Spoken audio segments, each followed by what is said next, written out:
So this one is a wild one for biceps. This is like a ski jumper leaning rack scrape barbell curl. So as you can see, I'm doing a rack scrape exercise, which is essentially like a rigged up Smith machine, but I'm using some fat grips, basically grip tools around the bar. Instead of on my hands, I'm using them up against the rack uprights.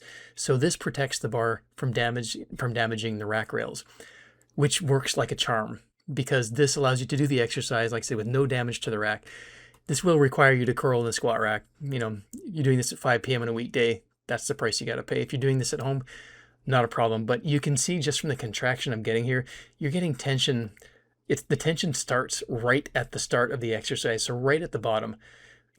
Just take a step back, then lean into the exercise. Now you can see right there, the tension starts right when you start the curl.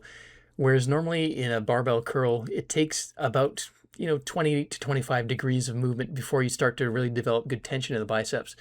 This gives it from the very start, through the middle, and all the way up to the top.